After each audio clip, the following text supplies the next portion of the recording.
మనకు బలమైయున్న దేవునికి ఆనందగానము చేయుడి, యాకోబు దేవుని బట్టి ఉత్సాహధ్వని చేయుడి.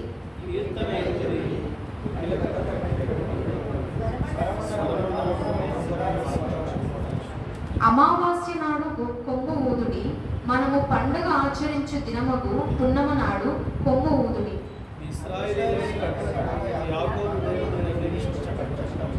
ఆయన ఐగుప్తు దేశ సంచారము చేసినప్పుడు యోసేపు సంతతికి సాక్ష్యముగా దానిని నియమించింది.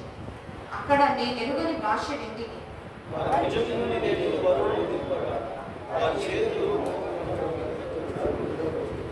ఆపత్కాలమందు నీవు మొర్రపెట్టగా నేను నిన్ను వినిపించితిని. ఉరుము దాగు చోటులో నుండి నీకు ఉత్తరమిచ్చితిని. మొరీబా జలముల యొద్ద నిన్ను శోధించింది.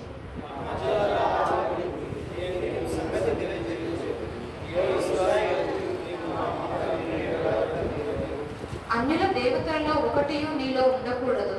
అన్యుల దేవతలలో ఒక దానికి నీవు పూజ చేయకూడదు.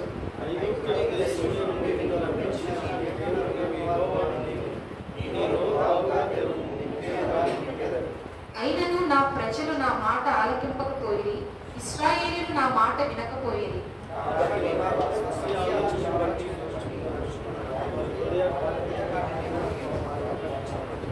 అయ్యో, నా ప్రజలు నా మాట విన్న ఎడల, ఇశ్రాయేలు నా మార్గములను అనుసరించిన ఎడల ఎంత మేలు.